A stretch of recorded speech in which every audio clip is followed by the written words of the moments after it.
Welcome to the Cozy Storytime, your peaceful space to unwind and relax. Before we start, make sure to subscribe and like the video for more cozy stories every night. So, where are you watching it from? And what are you doing right now? I hope you enjoyed this story. Before you drift off to sleep, allow me to take you somewhere else. Somewhere the rain falls gently, the windows are misted, and time begins to slow. A place where reality softly melts into dream, and the whispers of magic begin to stir between the quiet beats of your resting heart. Imagine this. You're sitting by the window. The sky is gray. The rain taps like an old lullaby long forgotten. And then, a white owl crashes into your glass, wings outstretched, eyes like moonlight, a letter clutched tight in its talons, sealed with deep maroon wax. Your name written in ink that flows like a midnight river. The world around you shifts, not with thunder, but with hush.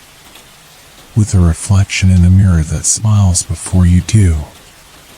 With silence that carries a truth you've always felt, but never quite understood. This is not a dream. But it isn't the world you've known either.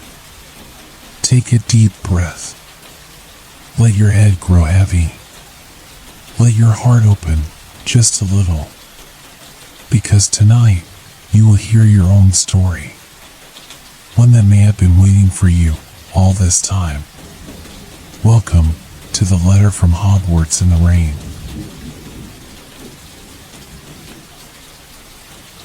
The rain had been waiting all day to fall, lingering in the air like a held breath. And now, in the softened hush of late afternoon, it began, first as a whisper brushing the rooftops, then as a patient rhythm against the old glass panes of your window. It was the kind of rain that didn't rush, that seemed to remember the feel of the earth before it touched it again. Outside, the garden bent under its weight, leaves darkened, soil drank greedily, and the world blurred behind thin silver curtains. You had always loved the rain, especially the quiet kind. It wrapped the world in cotton and muted every sharp edge. Today, it found you curled on the window seat, knees hugged to your chest, a mug of something warm growing cooler in your hands. You were really reading the book on your lap. Your eyes were on the sky, tracking the motionless clouds that moved in place like dreaming giants.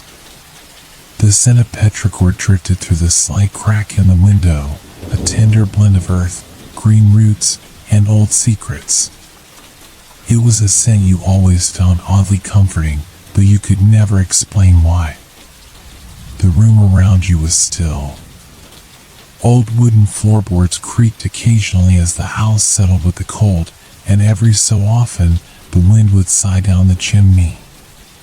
The ticking of the grandfather clock in the hallway echoed faintly, marking time like a lullaby. Everything was soft, dim, and slow, just the way you liked it. You traced the rain's path with your eyes, watching droplets race each other down the glass. The sky was turning the color of a faded bruise, lavender and ash, while a low roll of thunder grumbled far in the distance. It didn't startle you. It merely deepened the quiet, like a story being told just out of reach. You didn't know, not yet, that this would be the last afternoon you would spend in this exact kind of stillness. You didn't yet feel the shift beneath the calm, the way one feels a wave before it crests. There was nothing remarkable about the moment. Nothing until it happened. A soft thunk against the window broke the lull. Not loud, not startling, just enough to catch your attention. You turned your head slowly, expecting a leaf, maybe a branch. But what you saw made your breath falter. A bird was perched just outside the glass, its feathers wet and slick, shining faintly in the fading light. But this wasn't any bird you knew. It was large, with a wingspan that pressed awkwardly against the narrow ledge, and its plumage, white as milk, with faint specks of silver, clung close to its body from the rain. Its eyes were luminous, a pale, moonlit gray that shimmered when they met yours. It didn't blink. It simply looked at you, as if it had been watching for a long time. And in its beak, gently held as if the paper were fragile, was an envelope. You didn't move for a heartbeat, maybe two. The room felt thinner suddenly, as though the air had been pulled taut. The fire in the hearth crackled, then fell silent, like it too was holding its breath. The bird tapped once, delicately, with its beak. Not in impatience, but invitation. You rose slowly, your knees stiff, your mug forgotten on the windowsill. As you reached the window, your hand hesitated over the latch. The chill from the glass pressed through your fingertips like a whisper. You opened the window carefully. The rain came in sideways, cool, scented with moss and sky, and the bird, undisturbed, extended its neck and dropped the letter into your open palm. The paper was thick, the texture coarse like parchment soaked in old stories. Even wet, it held its shape. On the front, in curling green ink, was your name. Just your name, no address. But it was written with care, with knowledge, with certainty.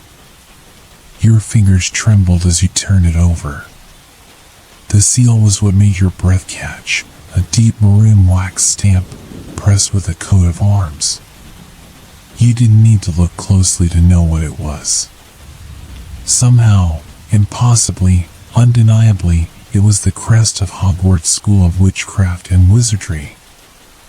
You stared at it for a long time. The name flickered in your mind like the reflection of candlelight on water, half memory, half imagining. It was a name you'd heard before, though never seriously. A joke. A myth. A story for children. Witches with pointy hats and talking portraits. Spells that made teacups dance and books fly. You'd seen the movies, once or twice. But this was real. Cold in your hands. Rain-soaked and heavy with silence. Behind you, the wind moved through the house like a shadow. The fire flared briefly and went still again. The bird was gone. You hadn't even seen it leave. For a moment, you felt utterly alone, but not in a frightening way. It was the kind of aloneness that invited reflection, as if the world had gently stepped aside to give you space to choose. You didn't open the letter. Not yet. You sat back down, the envelope cradled in your lap, and looked out the window again. The rain had softened even further now, more mist than drops. The sky was a soft dove gray, streaked with the lavender tones of twilight.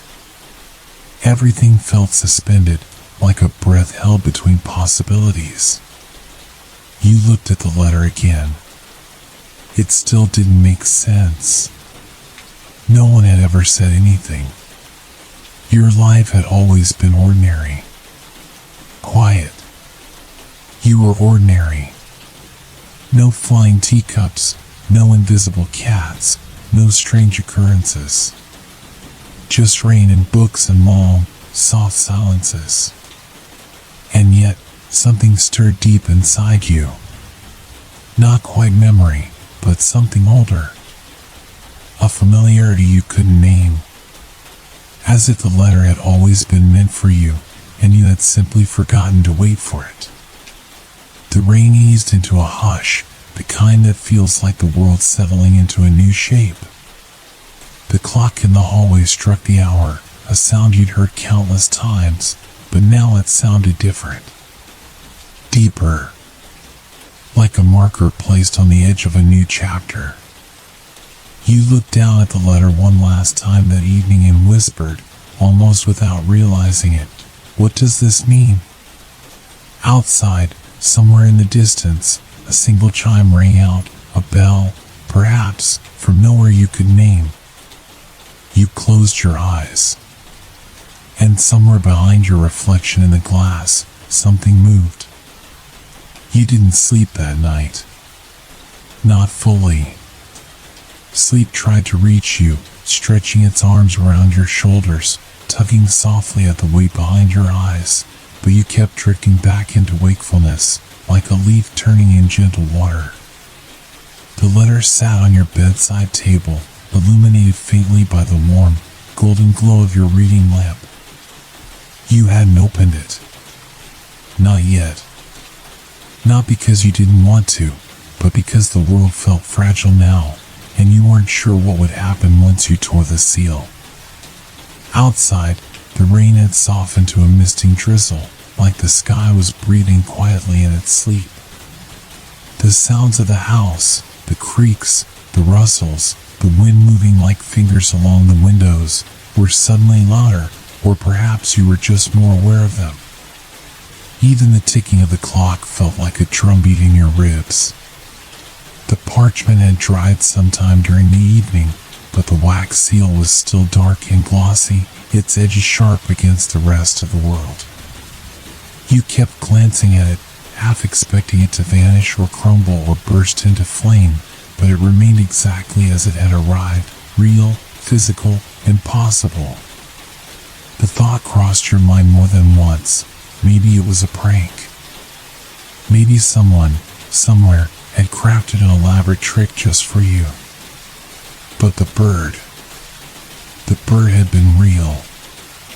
You remembered its eyes too clearly, like fog lit by stars. No one you knew could make a bird like that appear in the middle of a spring storm with such silent precision. And the name. The way your name had been written, every loop of ink steady and strange and sure, it made something inside you stir. Not memory, but familiarity. Like a room you didn't know you dreamed about until you saw it again. You fell asleep eventually, for an hour maybe, curled up around a pillow as if it might guard you from the shifting world. And when morning arrived, with the pale light of dawn bleeding into your room, the letter was still there, waiting. It was at breakfast that you finally broke. You tried to act as if nothing had changed. You descended the stairs as usual, smelling toast and weak tea, hearing the radio humming a quiet tune in the kitchen. The normality of it was surreal, like stepping back into a costume that no longer fit. Your mother stood at the sink, her back to you, humming along with the music. Your father sat at the table, flipping through the paper. You sat down, heart loud in your chest, and tried to speak casually. You mentioned the bird. You said it left something. A letter. You placed it on the table between the butter dish and the salt. Their reactions were not what you expected. They did not laugh. Your mother's humming stopped. Slowly, she turned from the sink, her hands still damp with soap, and looked at the envelope as if it had grown teeth. Your father went very still, paper rustling as he lowered it to the table. "What is that?" your mother asked, though the question was not real. Her voice was flat, cautious. You recognized something in it, fear, maybe. Or memory. You told them. A bird came in the rain. Drop this on the window. You didn't open it. You thought they should see it first. Your father picked it up with 2 fingers, like it might burn him. He studied the seal for a long moment, then placed it back down, untouched. "We burned that world a long time ago," he said, so softly you almost didn't hear it. Your mother shook her head. No, it's not possible. Not again. It can't be. Their words meant nothing and everything. You felt the room tilt slightly, like a ship leaning into an unseen wave. What are you talking about? You asked, your voice barely your own.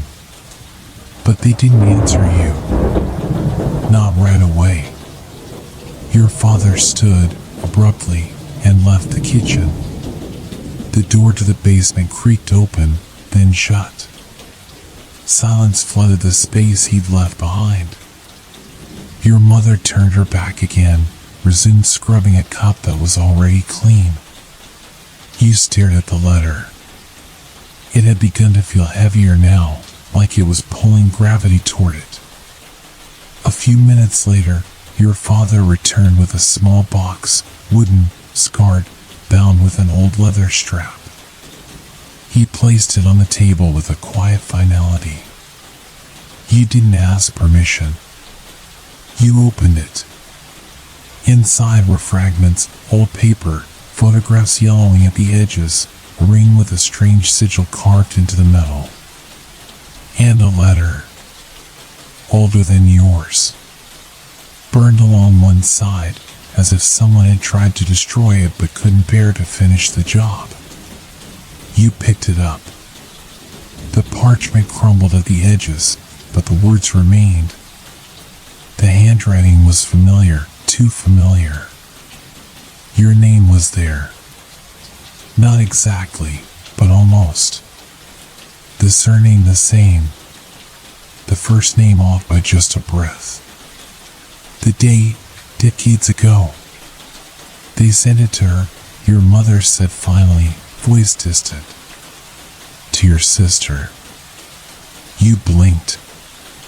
I don't have a sister.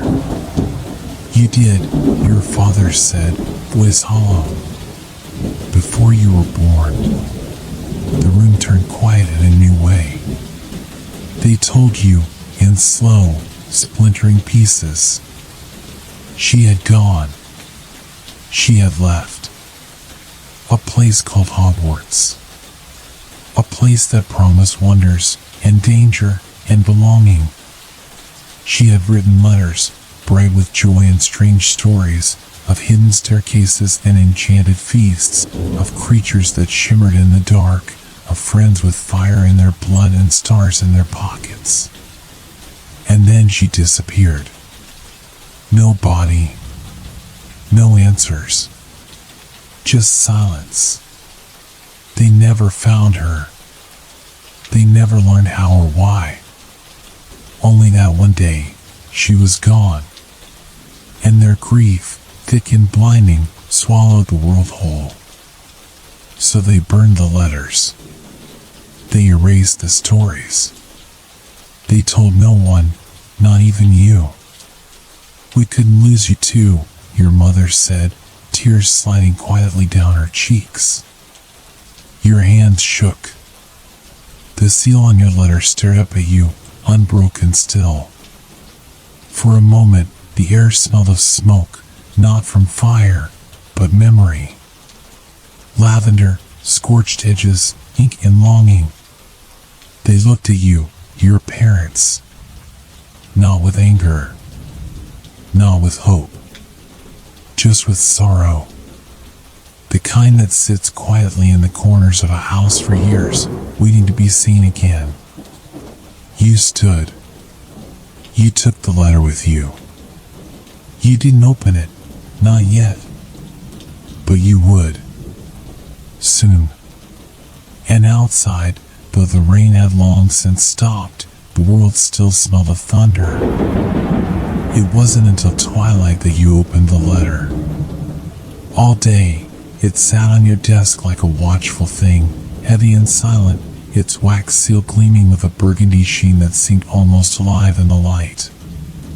You didn't touch it at first. You wandered your room instead, pacing slow, thoughtful circles, your fingers trailing along the edges of familiar furniture that suddenly felt foreign. Every creak of the old floorboards sounded different now. Every dust mote that floated through the slanted sunlight looked like a sign, it was the same and utterly changed. The story your parents told still echoed in you, like the last hum of a bell long after it's rung. A sister. A hidden history. A life that had bloomed and vanished before you ever drew your first breath. You had spent your whole life in this house, climbing its staircases, hiding behind its doors, memorizing its quiet rhythm. And somehow, it had hidden this from you. She had been here, laughed in these same rooms, dreamed behind these same walls. You felt her absence now not as a gap, but as a haunting. Like a note in a song you never noticed missing until someone sang the original. As the sky deepened into bruised purple and sleepy blue, you sat down at your desk with trembling hands and broke the seal. The wax cracked with a delicate pop, the way frost does beneath a boot in early spring. The parchment inside smelled faintly of wild thyme and old cedar, earthy, magical, like it had slept beneath ancient trees. The ink shimmered faintly, green and liquid, and the words moved as though they breathed.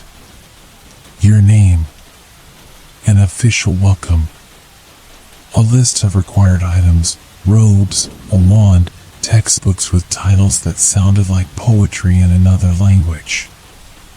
A departure date. A platform. 9 3/4.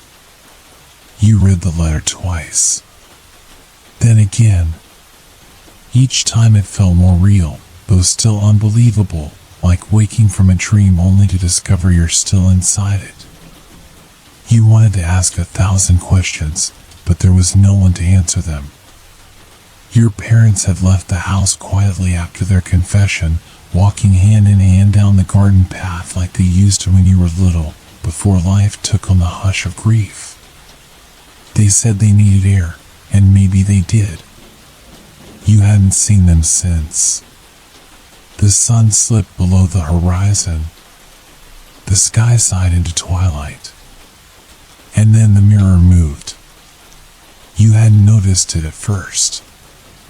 You turned to place the letter on the nightstand, and out of the corner of your eye, the mirror flickered, not with light, but with life. You turned back, slowly. Your bedroom mirror was old, its wooden frame carved with curling leaves and faded vines. You'd always thought it was beautiful in a quiet sort of way, though it had always reflected your image a second slower than it should have, like it was thinking about what to show you. Now, it was showing something else entirely. Your reflection was there. But it wasn't quite you. It looked like you, same posture, same pajamas, same loose strands of hair escaping their braid, but something was different. The air around your mirror self shimmered faintly, as if the glass held a different weather. Behind her, your room didn't look like your room at all. The walls were lined with shelves of glowing jars and fluttering parchment. Strange shadows flitted across the ceiling like birds made of ink. And your mirror self was smiling. It wasn't eerie. It was gentle, familiar, like a friend who'd been waiting patiently for you to notice them. The smile didn't widen or shift. It stayed steady, soft, knowing. Your breath caught. You raised your hand. So did she. But half a second too soon. Your skin prickled. Not from fear, something else. Recognition. As though some hidden part of you had been preparing for this moment all your life. You stepped closer to the mirror. The surface didn't fog. Your reflection didn't mimic you perfectly. And in her eyes, your eyes, something sparkled. Not light. Not color. Something older. You remembered the letters sent. Wild thyme. Cedar. Magic. The smile in the mirror changed then, just slightly. It deepened, not wider, but warmer. As if the mirror self were pleased with you. Proud, even. She tilted her head the way you do when you're listening closely, and then, slowly, she stepped back, into the reflection's distance, until she faded into the dim light and strange room behind her. Gone.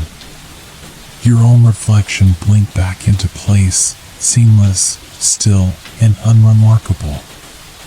The glass was just glass again. You stood there for a long while, listening to the sound of your heart beating behind your ribs, the way you might listen to rain falling far away, soft, steady, and ancient. You weren't sure what had happened. You weren't even sure it had happened. But when you finally turned away, the air in the room felt different. Lighter. Charged. Like it had been touched by something just out of sight. You climbed into bed, finally. The letter lay on your pillow. You didn't need to read it again. You knew it by heart now. The house was quiet, save for the creaking of old beams and the whisper of wind beyond the glass.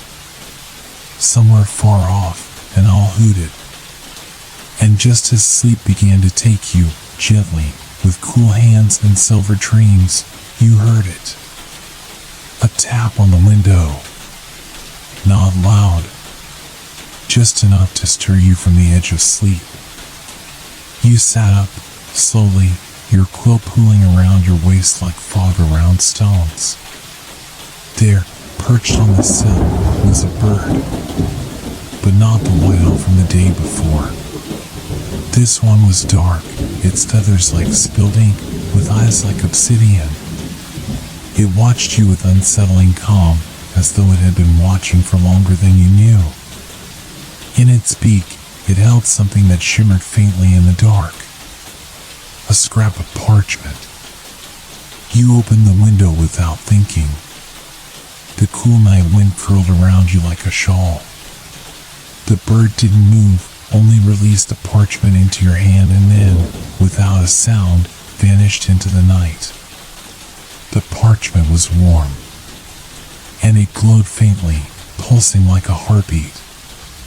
There were only 4 words, written in a hand you didn't recognize. She left it for you. You don't sleep again. Not really. Sleep becomes a fragile thing, something you drift near, like the edge of a warm pond, but never fully fall into. You lie in bed with the glowing scrap of parchment in your hand, the 4 words written there burning softly into your thoughts. She left it for you. She. You've never known a sibling. Not in memory, not in photographs, not even in stories. Your parents kept the idea of her hidden so tightly that her very existence seems now like a spell just broken. And yet, the more you sit with it, the more you begin to feel her. Not just as a concept, not even as a shadow, but as a thread, woven somewhere in your bones, delicate and persistent. You remember a dream you used to have as a child. A girl standing in the forest. Back straight, arms outstretched, birds circling her shoulders, whispering.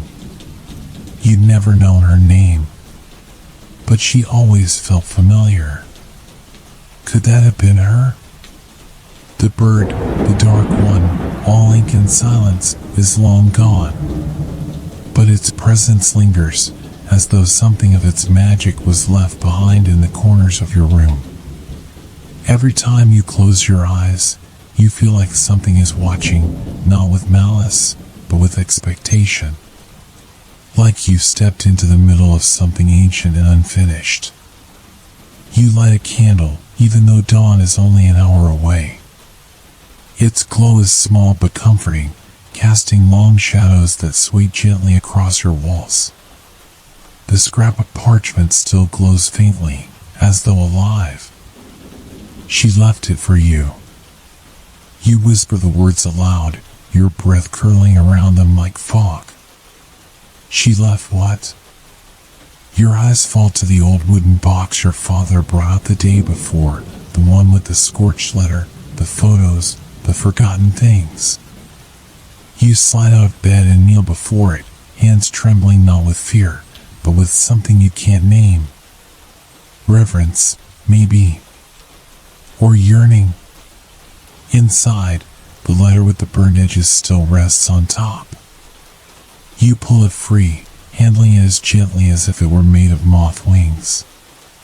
The words are faded in places, but you recognize now that the handwriting matches the scrawl on the glowing parchment. Not your parents. Not a teacher. Hers. Your sister's. The letter is addressed to your parents. You begin to read it again, this time with new eyes. She had written it sometime in her second year at Hogwarts. She talked about the classes, about transfiguration, where she turned a thimble into a live mouse with bright eyes and twitching whiskers. About potions that smelled like childhood memories and thunderstorms. About a boy who could speak to snakes and a girl whose laugh made the chandeliers tremble. But toward the end, her tone shifted. There were things happening at school, she said. Strange things. Mirrors that whispered her name. Staircases that refused to move for her. Shadows that followed her even in torchlight. She wrote about a dream that came every night, a hallway lined with doors, all of them locked, except one, far at the end, glowing red and humming like it was breathing. She didn't say what was behind the door, just that she was afraid to open it. And yet, the last line of the letter was something else entirely. If anything ever happens, if they forget me, I'll leave it behind for the one who comes after, the one with my blood. You sit back on your heels, heart thudding softly in your chest. She knew. Somehow, she knew you would come. She left something. And now, you're being told to find it. You light another candle. The room grows warmer, softer, filled with the flicker of moving light. Outside, the sky begins to pale, the stars fading like whispers at the edges of dreams. You search the box again, this time with slow hands and open eyes. Beneath the photographs and the letter, tucked beneath a false bottom you almost miss, is another piece of parchment. Smaller, folded into quarters, unmarked.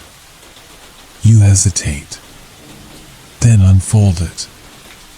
Inside is a drawing, rough, hurried, but unmistakable. It's a mirror. Not just any mirror, your mirror. The one in your bedroom, carved with twisting vines and old wood. But in the drawing, it looks different. There's something etched into its base that you've never noticed before. Symbols. Tiny ones arranged in a circle. And beneath the sketch, a sentence. You only see it when the moon is watching. You blink.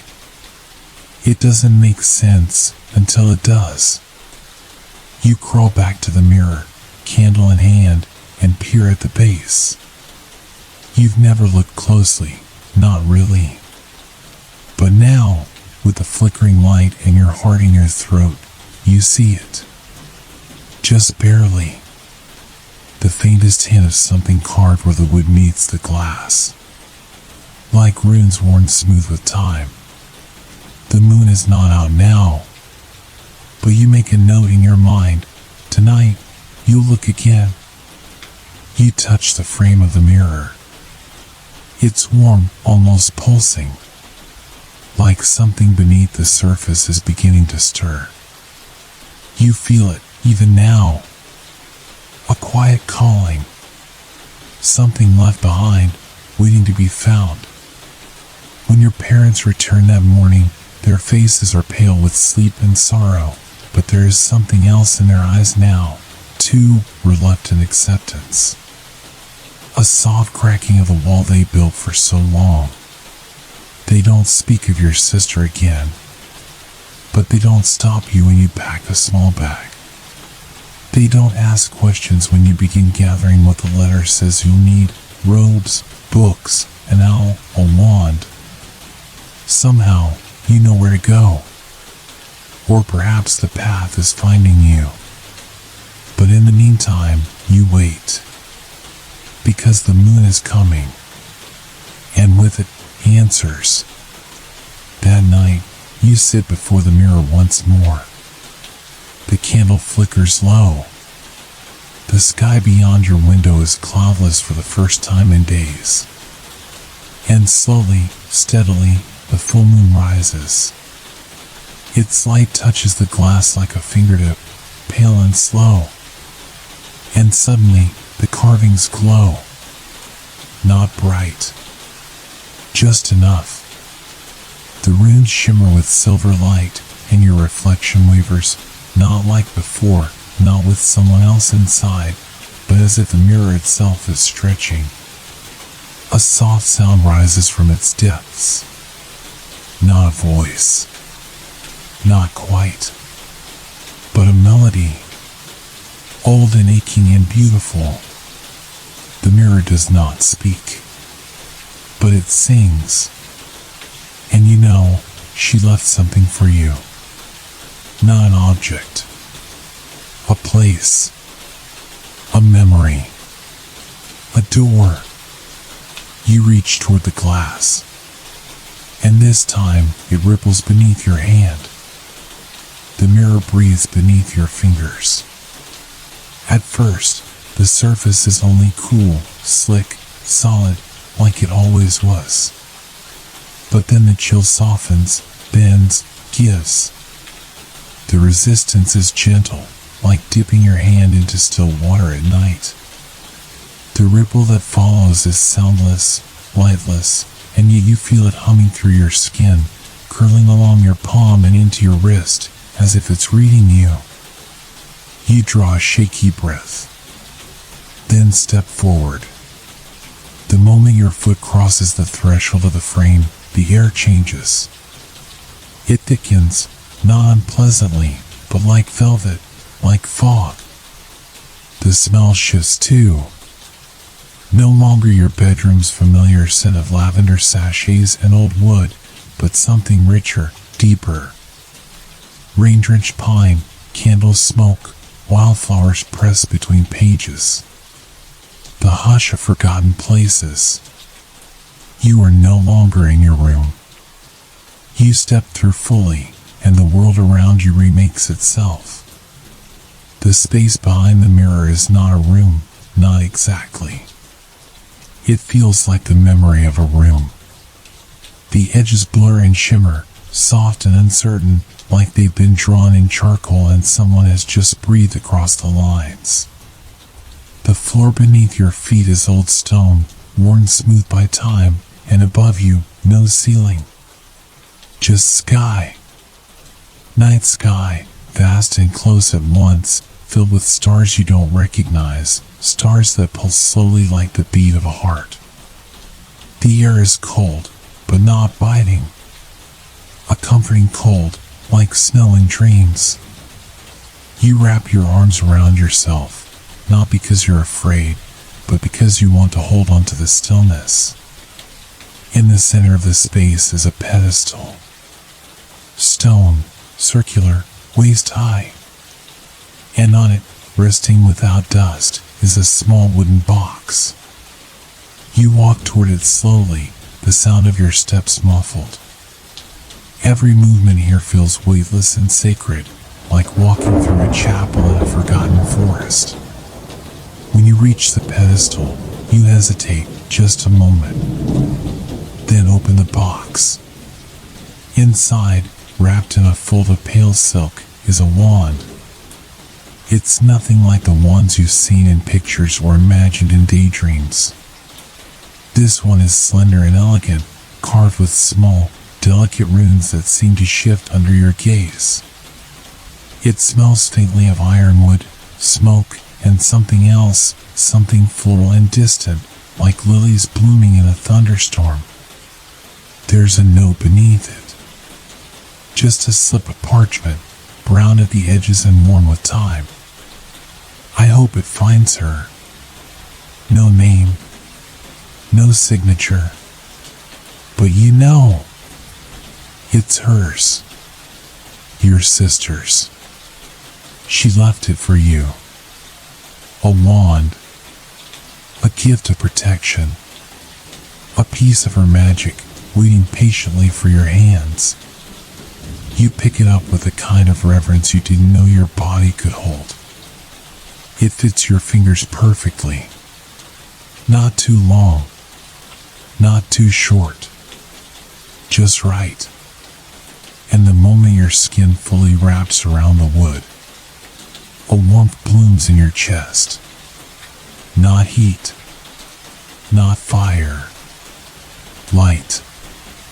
A soft, quiet light that fills you from the inside. Not enough to blind, just enough to feel known. The wind stirs around you. It rustles invisible leaves. It sings through the sky above. And in the hush that follows, you hear something. A voice. Not aloud. Inside you. A whisper. Come find me. It's her. You know it as surely as you know your name. The pedestal shimmers, then begins to crumble softly into dust, like sand slipping through fingers. The space around you begins to unravel, not in chaos, but in peace. Like a page turning. Like sleep arriving. You clutch the wand tightly and step back toward where the mirror once was. There is no frame here now. Just a wall of soft light, pulsing like a heartbeat. You step through and find yourself back in your room. Only now, the air smells faintly of that other place, wildflowers, smoke, and starlight. The mirror is cool and solid once more, your reflection steady and whole. The wand is still in your hand. It glows faintly at the tip. A soft, silver light. You sit down on your bed, slowly. Everything feels slower now. Heavier, but not burdensome. More like a deepening. A settling. The note still lies on your nightstand. She left it for you. Now you know what. But not why. Not yet. The next morning, your parents don't speak of the wand. They glance at it, but say nothing. There is something in their eyes again, a tremor, a memory stirred from too deep sleep. They look at you the way people look at old photographs, with both love and mourning. You eat breakfast quietly. Your mother places a cup of tea in front of you. The aroma is sweet, chamomile and a hint of honey. It warms your hands as you wrap your fingers around the cup. Your father sits across from you, unfolding the newspaper without reading a word. The silence between you all is not empty. It's full of things that have been unsaid for too long. You clear your throat. Did she ever say anything to you about it? About leaving something behind? They glance at each other. Your mother speaks first. She said she dreamed in mirrors. Your father adds, she said if we ever heard the wind singing, not to be afraid. That it was her way of saying she was still close. You nod slowly. The wind had sung, just last night. Before they can ask more, you rise from the table and go back upstairs. The wand pulses quietly in your palm. Later that day, you walk to the edge of the woods behind your house. You've never gone far in before. It always felt too deep, too secret. But today, the branches seem to part slightly for you. The path ahead is mossy and soft, bathed in quiet light. You hold the wand out in front of you. Nothing happens at first. Then a single petal floats down from the canopy above, a violet petal, vivid and glowing slightly at the edges. It lands on your shoulder and dissolves like mist. Another whisper. Follow. Your feet begin to move. There is no rush. No fear. Just a deep, anchoring sense of meant to be. The forest breathes around you. The air grows thick with magic. And somewhere, not far ahead, something is waiting. Not a person. Not quite. But a memory made real. A message. A beginning. You walk on, the wand warming your hand, the leaves whispering overhead. She is ahead. She is behind. She is in the wand and in the song of the wind. And you are ready to listen. You wake to the sound of soft rain brushing against your window, the sky outside a canvas of pale blue and whispering gray. The storm from the night before has passed, leaving the world slick with silence. The kind of silence that feels full, not empty, like something has just happened or is about to. Your hand still curls around the wand as if it never left you. It hasn't. It lies beside you now, on the quilted blanket, humming quietly like a cat dreaming. You don't need to test if it's real. It is.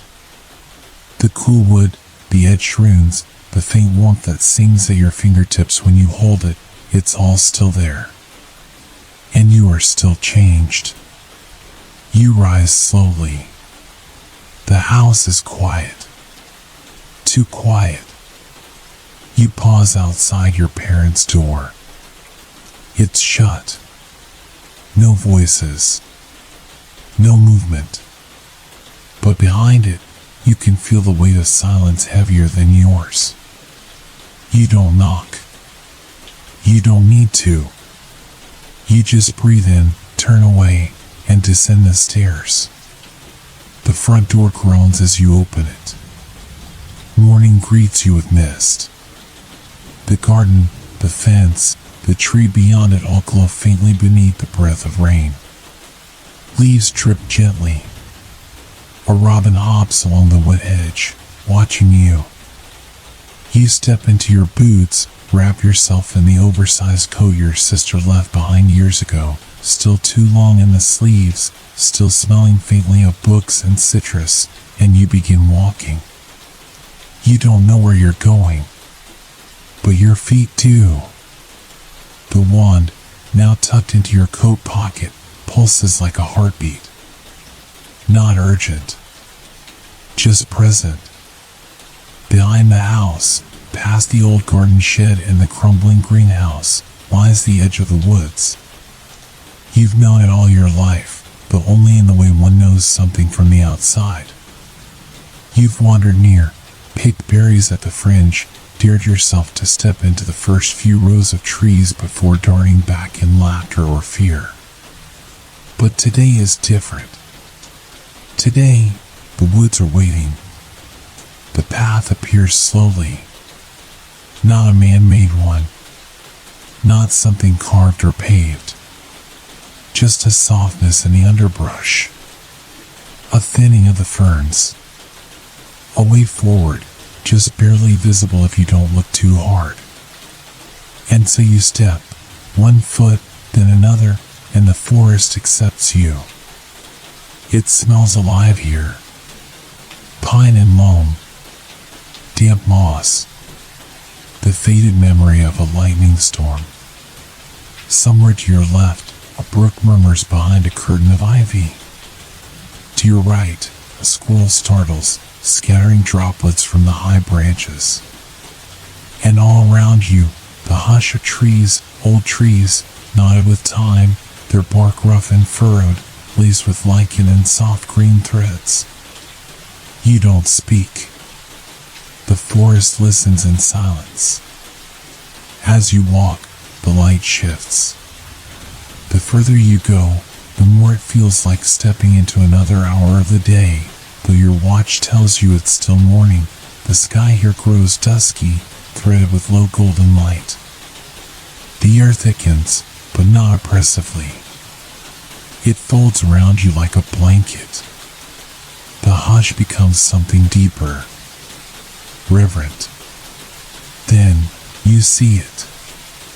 A small glade tucked between two ridges of soft moss and root.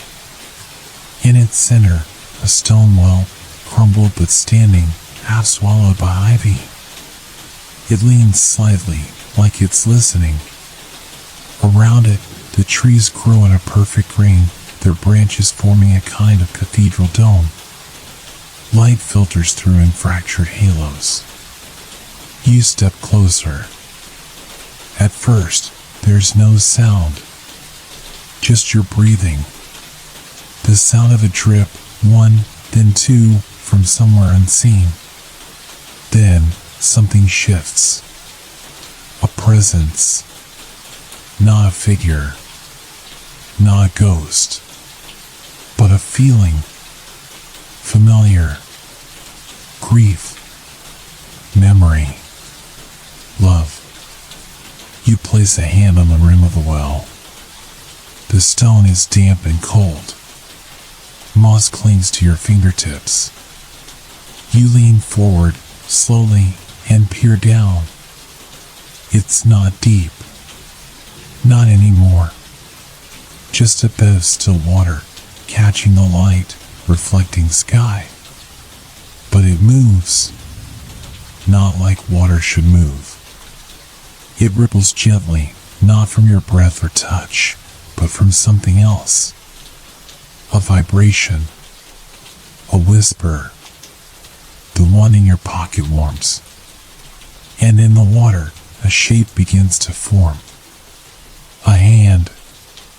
Slim. Pale. Fingers curled slightly, like it's reaching or resting. Then an arm. Then a shoulder. Not real. Not even a memory. Just the echo of one. Like a painting on the surface of the water. And before you can stop yourself, you say her name. Alira. The trees go still. And the reflection lifts its head. You gasp softly. It is her. Or something close. Eyes wide and full of something you cannot name. Her mouth doesn't move. But in your chest, something does. A pulling. A call. You blink and she's gone. Just your own face again, blinking back. Your heart beats once. Then twice. A breeze stirs the leaves above. And you understand. She left a trail. Not for anyone else. Just for you. You pull the wand from your pocket. It responds like it's been waiting. With a soft shimmer of light at the tip, it begins to guide. Not with flashes or spells, but by warmth. A kind of quiet intuition. Left or right. Stop or go. Each decision somehow known, not guessed. Like your feet in the forest are having a conversation you're only just learning to hear. You follow. Through archways of bramble and shadow. Past trees with bark like wrinkled faces, roots twisted like old hands. Past stone markers half swallowed by moss, etched with runes too withered to read. Eventually, the forest begins to thin. The canopy loosens, letting in more light, silver light, like moonrise. Even though it's still morning. And just ahead, you see it. A door. It's strange to call it that. It doesn't stand in a wall. It has no frame. It leans slightly, as though propped by memory alone. But it's real. Made of pale wood, faded almost gray, with a single brass handle. No markings. No welcome. Just a hush that deepens the closer you come. You hesitate. The one dims in your hand. There is something about the door that feels final. Not in the way of endings, but of thresholds. You touch the handle. The cold is sharp, but fleeting, like stepping into a stream. Your breath catches. And slowly, the door swings open. Beyond it, darkness. But not empty. It smells like lavender and parchment. Like candle smoke and rain. You step through. The air folds around you. Soft and heavy. And the door closes behind you without a sound.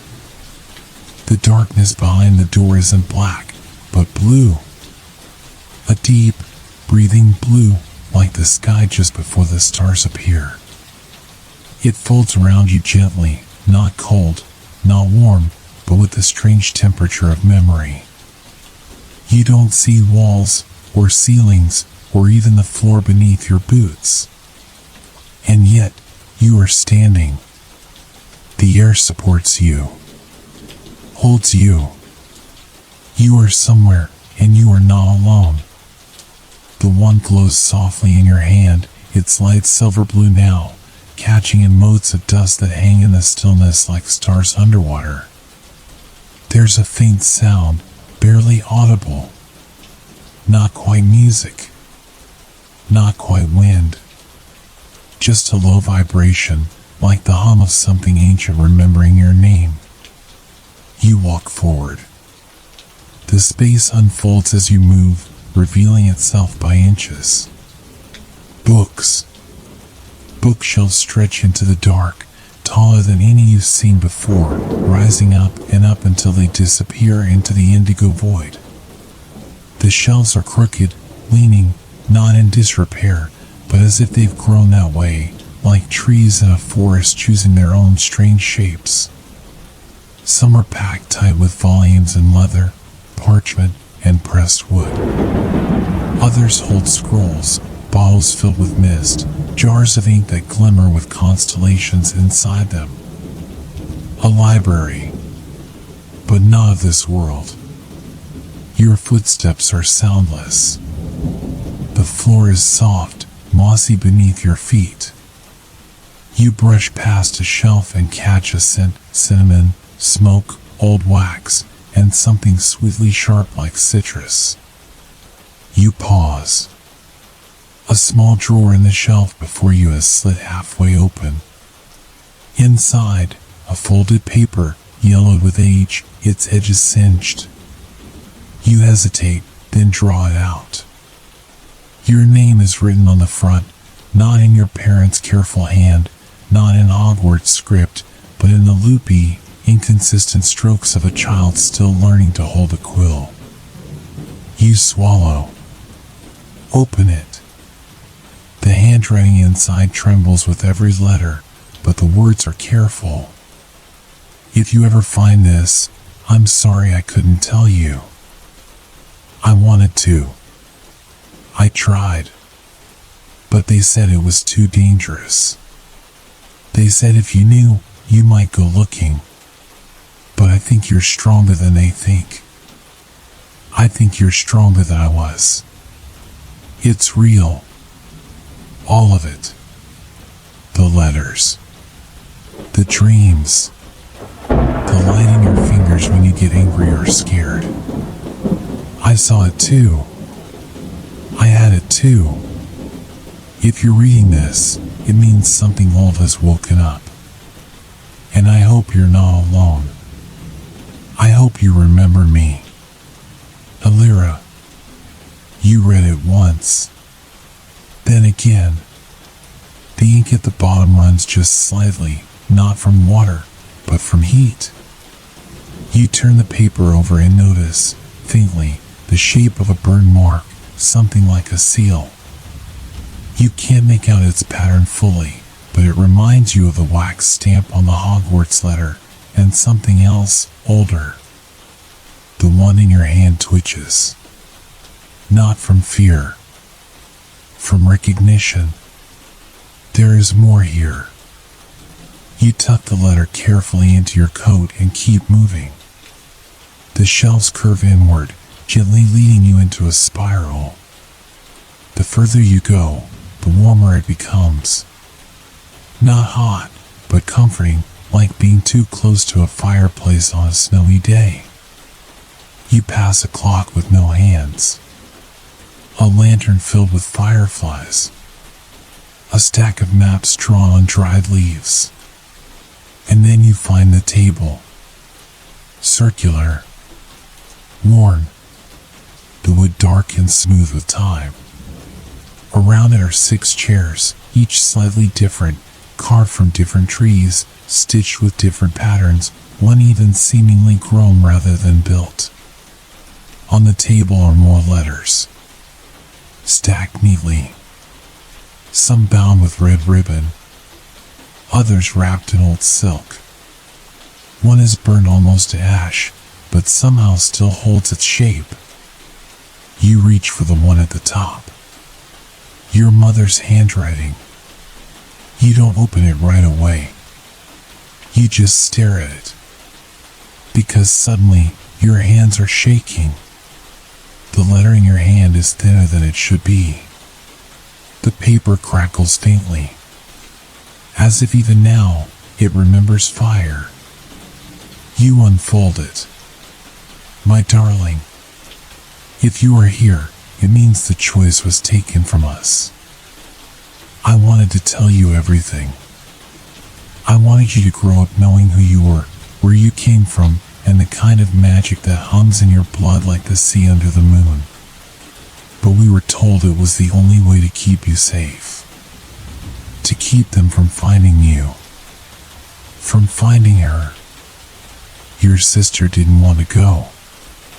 But she understood. She was brave in the way you are brave now. I'm sorry. I'm sorry I made you doubt yourself. I'm sorry I let the truth become a wound instead of a gift. But the gift is yours now. Follow it. And know that you are more than what we tried to protect you from. Mom. The candle beside the table flickers. You don't remember lighting it. But it glows gently now, its flame dancing without smoke, casting light in colors that don't belong to fire, lavender, silver, the blue-green of forest shadows. You don't cry. Not quite. But you breathe. And in that breath is grief and relief and the strange weight of a door finally opened. The sound begins again. That hum. This time clearer. It's not a hum. It's a voice. Not speaking. Singing. Words you do not understand, but which feel like home. The sound draws you deeper still, past the table, past the shelves, past a curtain of velvet green vines that part for you like water. You enter a chamber. Round. Hollow. Lit from nowhere. The walls are carved with shapes you don't recognize, constellations that move ever so slightly, inked in gold and smoke. And in the center, on a raised stone dais, lies a box. Small. Square. Bound in in silver clasps and red silk thread. You kneel before it. Your hands hover above the lid. Your breath stills. And for the first time since the letter arrived, you understand something. You are not finding your sister. You are walking the road she built for you. You are not unraveling a mystery. You are remembering something you were born knowing. Your fingers touch the box. The silk unwinds itself. The silver clasps click open. Inside, a feather. Black, shimmering with green in the light. And a tiny scroll bound with wax. The seal pressed into it is the same one that burned into the letter from before, the sigil of a forgotten house, older than Hogwarts, older than the Ministry, older perhaps than even England. You reach for it. And just as your fingertips brush the parchment, a knock. Soft. Gentle. Coming not from this room, not from the box, but from somewhere else. From a door. A new one. Somewhere back in the library. And this time, you are not the only one standing in the dark. The knock comes again. Not loud. Not hurried.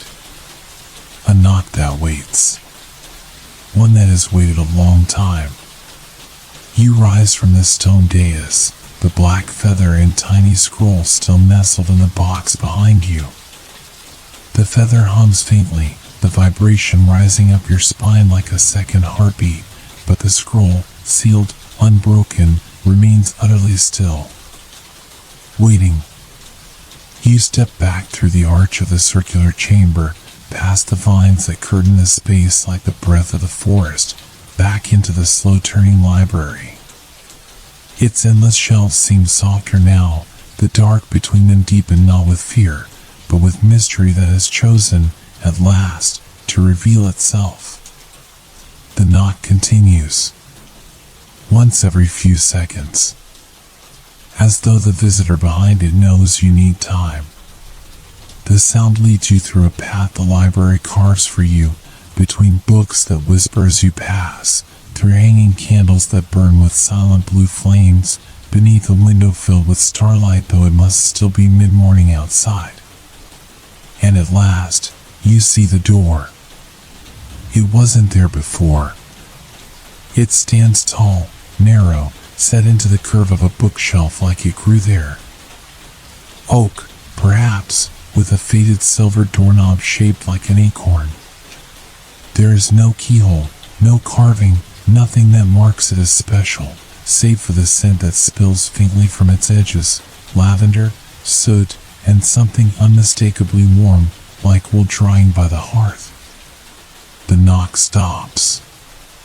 You wait. And slowly, you reach for the handle. The door swings inward without resistance. Beyond it, not another chamber, not another shadowed corridor, but your bedroom, bathed in golden morning light. The same clutter on your desk. The same books left on the floor. The same half-mudded now cold tea on your windowsill. You step forward, blinking. It feels like walking into a dream you forgot you were having. You are back. Except you're not. Because someone is sitting on your bed. Your breath catches. She doesn't move. Doesn't speak. Her back is to you, her dark hair falling like ink down the curve of her shoulders, her hands resting gently in her lap. Her figure, tall, a little too thin, the tilt of her head, so familiar it aches. Elira? The name comes out like a question, but part of you already knows. She doesn't turn. Not yet. She just says, softly, I hope you find the feather. Her voice is different now. not quite older, but deeper, shaded by time, as though it has traveled a long way to reach you. I thought I dreamed you, you whisper. She smiles. You can't see it, but you hear it in her answer. Maybe you did. She turns, and there she is. Her eyes, your eyes, mirror each other, but hers are filled with the echo of all the years you spent wondering, doubting, forgetting. There's a faint line along her cheek you don't remember, and her robe shimmers slightly at the edges, as if stitched from light and fog. Alira, you take a step closer. Are you real? She doesn't answer that. Not directly. Instead, she holds out her hand. In her palm lies a matching feather, black, with a green shimmer, just like the one from the box. When you take it, the two feathers thrum in harmony. This one is yours, she says. It's always been yours. Mom tried to burn them once. She thought it would break the spell. Hide us both. But feathers remember things, especially if they're phoenix-born. Your fingers curl around the feather. Why did you go, you ask? Why didn't you tell me? Alira's smile falters, just slightly. They said I had to forget you. That forgetting was safer. That if I didn't, they'd never let me leave. She looks out the window, where the mist still clings to the hills like a sleeping animal. But magic isn't so easily buried. I left you pieces. In mirrors. In dreams. In the wind. I hoped one day you'd follow them. I didn't know I was following anything. You were. She looks back at you. You always were. Silence settles between you, but it's not heavy. It's the kind of quiet that exists when two people finally sit beside a truth they've been walking toward for a very long time. After a moment, she stands. I can't stay, she says. Not here. You feel your throat tighten. Then why come? To give you a choice. The scroll appears in her hand, your scroll, the one from the box. But now the seal has melted, a gentle gold wax like sunlight. She places it in your hands, warm and light. There are two paths ahead of you, she says. One is the one they wanted for you, no spells, no letters, no looking backward. That life will always be open to you. And the other, she trails off. You finish the thought. Is Hogwarts. A smile flickers at the corner of her mouth. Not just Hogwarts. More. Deeper. Stranger. Beautiful. The world behind the veil. The parchment in your hand hums softly, a pulse of golden light that seeps into your skin. You mean the veil between what's real and what's magic? You ask. She shakes her head gently. No. Between what's safe and what's true. You swallow. You know your parents won't understand. Not at first. Maybe not ever. You know there will be risk. Shadows. Secrets. Maybe more fire. But the feather in your hand glows faintly now. And somewhere deep inside you, something roots and rises all at once. I want to go, you say. I want to remember everything. Alira smiles again, soft, tired, proud. Then you already have. She steps backward, into the shimmer of morning light. And you hear her voice one last time, soft as rain. Follow the birds. They'll lead you to the train. Then she's gone. The scroll in your hand dissolves into mist. And when you open your eyes again, you're still standing in your bedroom. Only now, a small black feather lies on your pillow, and beside it, your wand. It glows faintly. Outside your window, a bird is watching you. Not all this time, but a raven. Its eyes gleam. It taps the glass once, then again.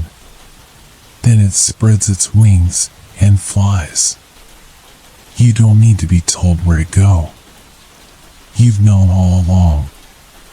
You grab your coat, tuck the wand into your sleeve, and step into the rain.